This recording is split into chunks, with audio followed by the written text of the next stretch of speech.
Welcome to the New Thinking for a New World podcast, where we explore the most pressing issues that are challenging and changing our societies. We are looking for new thinking and new solutions wherever we can find them. Listen as host Alan Stoga, the Talberg Foundation's chairman, challenges his guests for analysis, ideas and actions. Together, we can help make our world at least a bit better. For many, the holiday season is a time of giving, when people think a bit more about those with less or those affected by the impact of war or other calamities. But those problems and the philanthropic urge to do something about them is far bigger than something the Scrooge in Dickens' A Christmas Carol is finally moved to do on Christmas morning. Globally, private philanthropy is big and growing. Nonprofit foundation assets around the world have been estimated to exceed $1.5 trillion, and those NGOs spend more than $150 billion annually. Giving Tuesday alone is now a worldwide phenomenon that raised more than $3 billion last month. Unfortunately, of course, the problems are even bigger, but still, that's a lot of money. My guest today is Michael Thatcher, president of Charity Navigator, a U.S.-based NGO that assesses and rates something on the order of 200,000 American nonprofits, aiming to provide objective criteria to guide giving. Welcome, Michael, to New Thinking for a New World. Alan, thank you for having me. Michael, let's start with the arc from Scrooge to today. Dickens wrote his classic in 1843. Giving Tuesday was founded 10 years ago. More than 200 billionaires around the world have now signed the Giving Pledge. The impulse to help others with financial support is obviously deeply felt, but is it effective? Or rather, what can be done to help donors and charities be more effective, which I assume is what Charity Navigator is fundamentally all about? That's correct. If you think about it, Charity Navigator, we're celebrating our 20th anniversary this year. And 20 years ago, our founder, Pat Dugan, and his wife, Marion, they came into significant wealth. They started giving back. And then they realized there was no way to actually differentiate between what seemed like a lot of charities back then. There are about 1.6 million in the US today. I'm guessing it was less than half that 20 years ago when we started. And ultimately, what we're trying to do is bring transparency and in a simple and an accessible way to the average American donor. So our core audience is everybody and anybody, and it's not necessarily high net worth individuals. And we see a tremendous amount of uptake in people really wanting to get information and do better with the gifts that they make. You mentioned the word transparency, which was going to be my next question, in fact. It's as though we practiced this. You have a background in tech. You were at Microsoft for years. And I assume that's where your belief that transparency can indeed transform transactions. Being able to see what's going on and measure it really makes a difference. The work I did at Microsoft taught me about leverage. Charity Navigator is a terrific point of leverage because it enables me as an individual to affect giving in a positive way across a multitude of different areas that I really care deeply about. And so the transparency of the way it works in our ratings is that we're actually getting that information from the charities and then making it available in a normalized and kind of a standardized fashion for the individual donors. And are you confident that the transparency, which is based on the information they're providing you, that transparency is really happening? It is happening in a couple of ways. One is we have in the United States, we're working from the tax forms from the individual charities. So we get that data, it's been processed by the IRS, and that's how we get that information. The additional data points we're collecting are also coming through either other organizations that collect this information. This is GuideStar by Candid, and we're also working with directly with the charities and getting their data that they submit to us. So it is working. It's also information that they publish on their websites. And so that's how we're doing the validation at this point. Without naming names, have there been examples in these 20 years, or since you've been there perhaps, where you discover that a charity, a foundation, isn't what they say they are, and really ought not to be recipient of public largesse. Very definitely. And one of the things we created a little over 10 years ago was our alert system, or we would, at the time they were called donor advisories, and we had a watch list. And so, for example, if you lie to us or you lie to the IRS, that's not that's not okay. We issue an alert, and these alerts are really they hurt, because if you have a high level alert on your organization, many times we'll strike your rating because we no longer have confidence in the information that's been supplied to us. How we do the alerts are also, let's say, maybe the better way to put it is, bad things happen in real time. Our ratings get updated on an annual basis. So the team that's running the alerts, they're working on a weekly cycle where they're receiving news feeds, they're scanning through news, they're also getting information from the Attorney General's offices in the various states in the country. And we're also trying to be fair with this. So, for example, if you're accused of wrongdoing, that doesn't mean you did it. But donors may want to know that you've been accused of something. And so that would be more of a low-level alert. But if it's confirmed wrongdoing where you've actually been, there are consequences either coming from the IRS or the state attorney general in whatever state you're working in, that is something that we take quite seriously. So, but it's worth noting that we have ratings on about 200,000 charities. On average, there are about 400 alerts that you can find on our site. And again, those alerts go for rated and unrated organizations, which means out of the 1.6 million charities that are actually also on the database, there's only 400, which shows you that it's not that much. In fact, it's insignificant. Let me go down a rabbit hole. A lot of organizations, a lot of charitable organizations and NGOs in the United States are, if not permanent, have a long track record. I'm thinking UNICEF, I'm thinking Red Cross, the big ones, but also small ones. Nonetheless, a lot of the more visible requests for aid are not accidental, transactional, if you will. A hurricane hits, a war starts, a disease pops up, and suddenly there are mostly, I suspect, quite positive responses of people saying, you need to raise money for this, you need to raise money for that. I assume, and they don't file taxes because they're brand new. There's no track record. How does an organization like yours track what I would call charity pop-ups? The short answer is we don't, and it's an area. It's funny. This came up with recently this year, actually, with the Ukraine. And there's an organization that is a highly rated nonprofit. This is Team Rubicon. And their founder, one of their co-founders, left Team Rubicon and started a new organization called Operation White Stork. And he reached out to me and said, hey, the paint's not even dry yet. We just formed this new organization. What we're doing we're evacuating women and children, and we're giving field dressing kits to Ukrainian soldiers. We're trying to raise awareness. The problem for Charity Navigator is there's no track record. So go back to the transparency piece. We don't actually have enough information to issue a rating on a startup organization.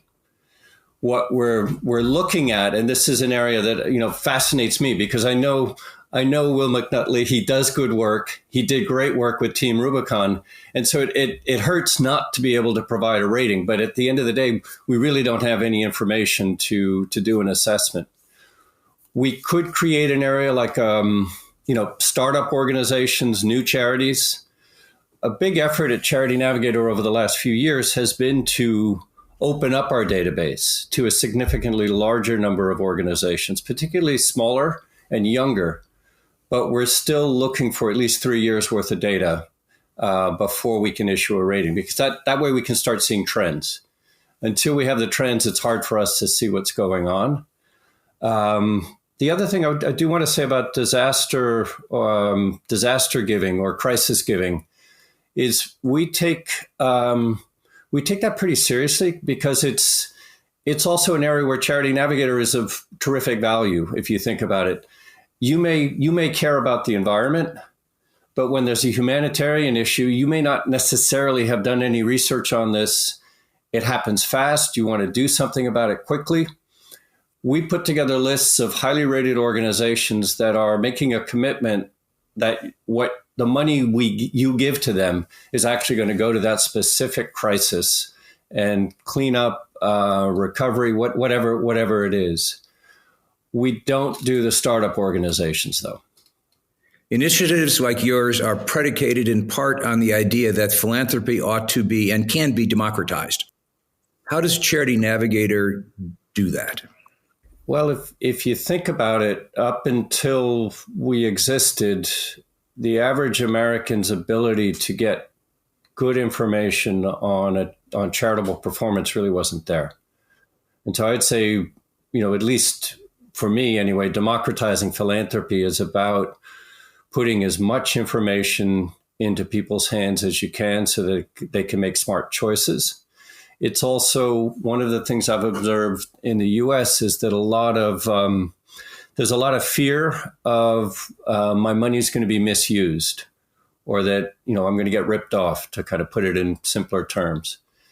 That isn't the case, but information, and again, this goes back to transparency. If I can show you how an organization is making an impact in the world, managing their people, spending your money, that has helped. The other thing that we do is we don't charge the donor and we don't charge the charity. So if you are, say, a high net worth individual, you might have staff or you might contract out the work of doing that research for you. We're trying to take that cost out, make as much information as we can available to anybody. So the way I like to think about it is, I don't care if you have $5 million or $5. I'm going to help you find a good organization to give your money to. So how do you fund Charity Navigator? We are, so historically, I'll give you the quick history on that. We started as a private foundation. So our founders supplied all of our needs for the first eight to 10 years. And then for the last 10 years, we have been a 501c3 charity ourselves. Over 60% of our revenue comes from individual donors, with the average donation being $45. Which goes back to the democratization point.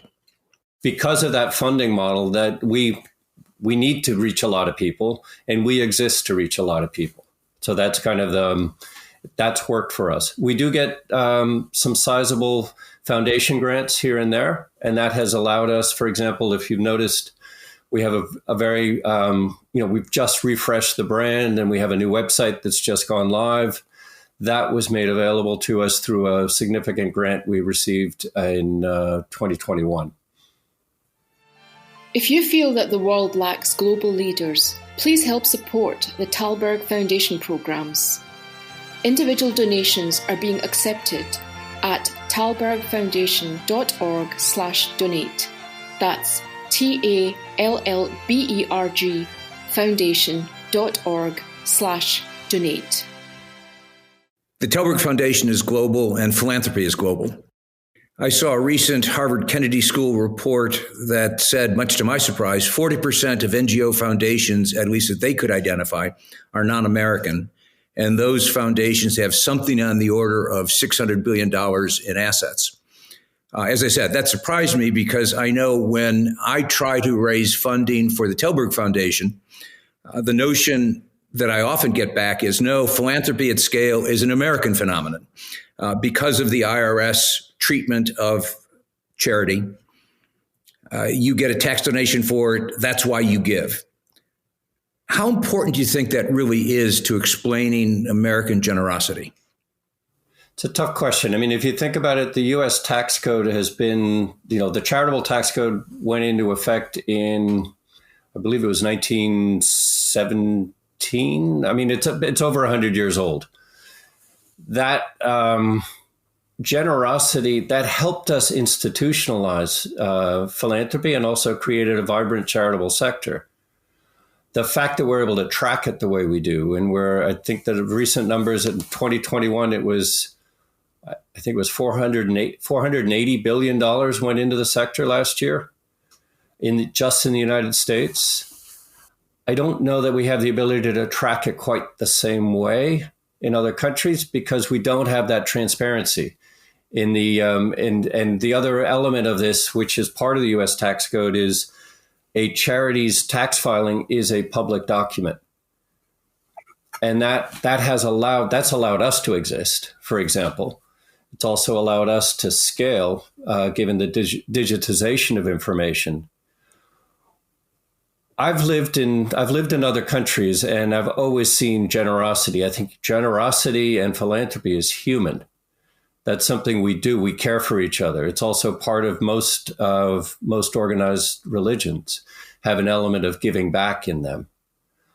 I'm not giving you a good answer to your question about American generosity, but it's something that I don't know. It's human. It's human, and I would argue that it's everywhere. We've just made it more of an institution. Well, that leads to the obvious next question, which is the challenges of transparency, of making philanthropy more democratic, exist everywhere. And do you think, stepping back from the day-to-day at Charity Navigator, do you think the kind of work you're doing has global legs, might have global legs? I want it to.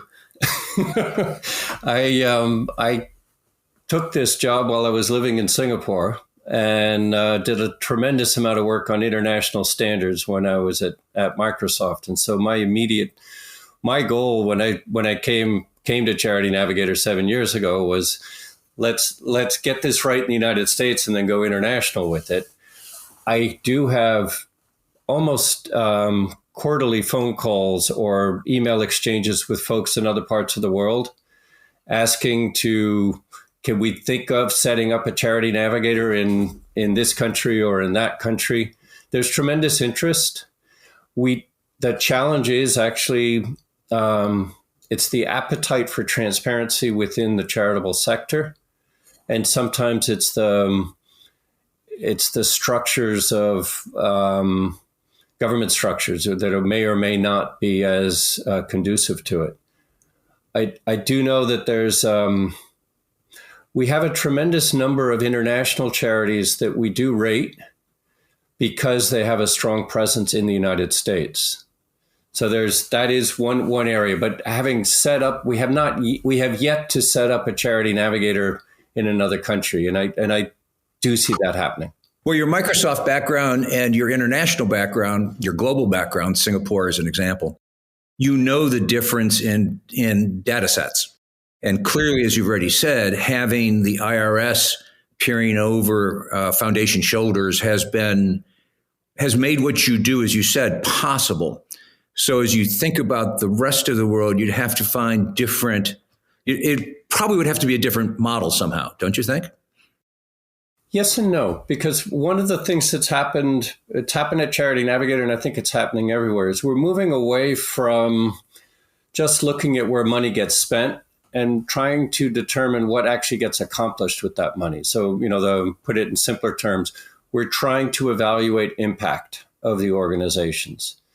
That has a financial component to it, but that's not everything.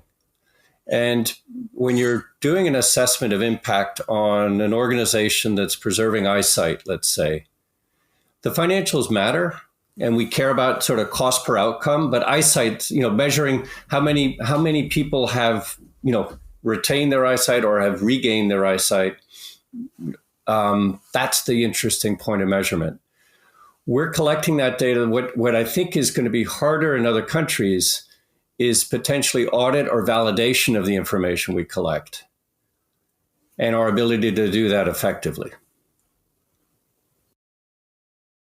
Question. You just talked about, in effect, both efficiency and impact. And as someone who has run a number of nonprofits so far in my career, that's one of the great debates inside any nonprofit. Are you in business trying to be as efficient as you possibly can, or are you trying to be as impactful as you possibly can? And how do you measure it? And measuring impact, it is one thing perhaps in the example you used of an organization that's delivering, make it even easier, glasses to people who don't have glasses in somewhere. That one's easy. That's count the number of glasses. But as you think about impact across the broad array of foundations with which you deal, mostly in the United States, how do you think about impact? The way we're thinking about impact today is very much in a cost per outcome manner. So we'll take a known intervention, which is documented, has good academic sort of support and literature on it, and then we'll out of that we'll determine an average cost. We'll then bring in organizations that are actually focused on that particular outcome, and then we'll factor out the differences between them and establish a cost per outcome per a specific, what we call program service area. So cataract surgery is one, say scholarships could be another.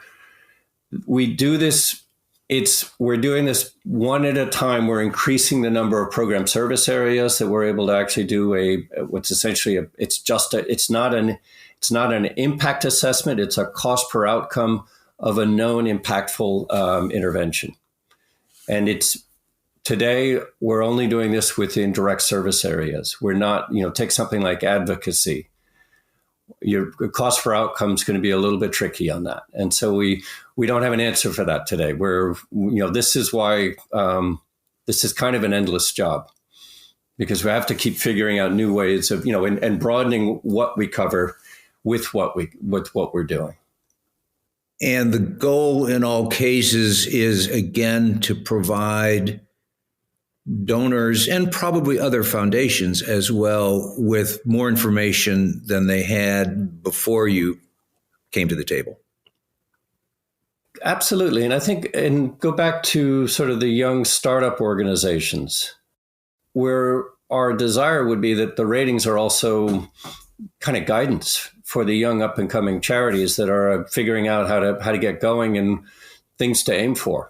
Right? What's a good structure for my organization financially? How do I, simple things that maybe we might take for granted, like having a logic model and, sort of a theory of change in what you're doing and how you're doing it. Small organizations may or may not actually have that.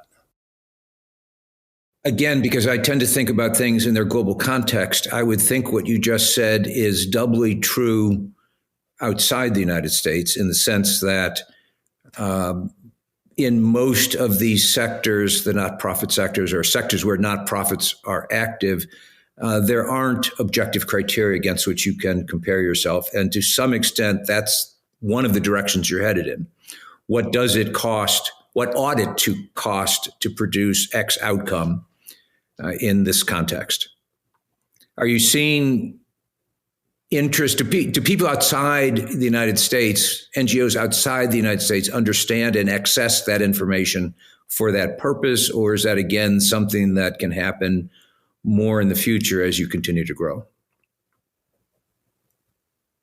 I would say they do, but it also would be, it's clearly, it's a sign of maturity when you've actually you've been around for a little while, you start figuring things out and you evolve in a more effective way, or you perish. I think in many cases there is a, the market does work that way. You've got to be able to produce results. Let me go back to a contextual question. A Dutch friend of mine recently, he argued that the growth in philanthropy is a reflection of the failure of government. Now, that struck me as sort of harsh, but possible. And I was curious, you have lived for these last 7 years in this philanthropy world. Yep. Well beyond what you do for Charity Navigator. You understand philanthropy because that's your sector. Is my Dutch friend being too harsh? I would say I would add an element to it. I think it's a combination of, I see the nonprofit sector really filling the gap between government and private sector. So either you can't make money on it or the government hasn't actually figured out a way to deal with it. And then people step up to fill that gap through the charities and nonprofits that are out there in the world. So I don't disagree with your friend. I think it is a little harsh. I think there are areas where the government could clearly be stepping in or stepping up. But the other thing that you'll find is that oftentimes the nonprofit sector is delivering on a government mandate.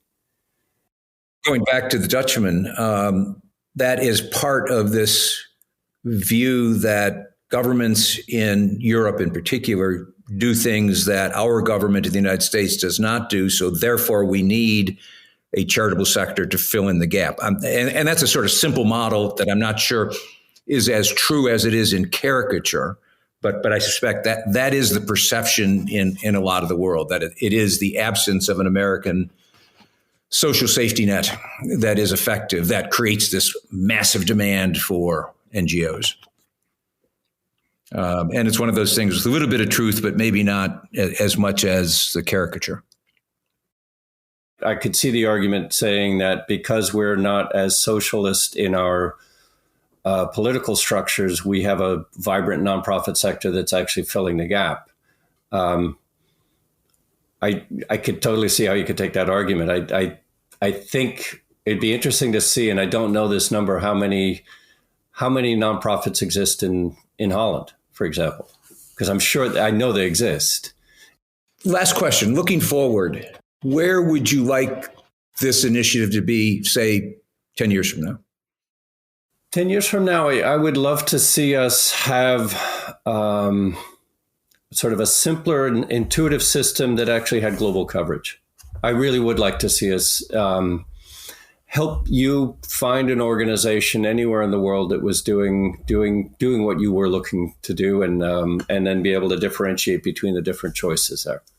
So it's about taking our ratings, expanding the ratings. Right now, the ratings are looking at sort of impact and results, leadership and adaptability, culture and community, and then accountability and finance.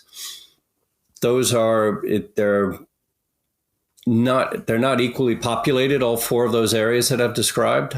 So I'd like to see that more complete information and then broader coverage, including international.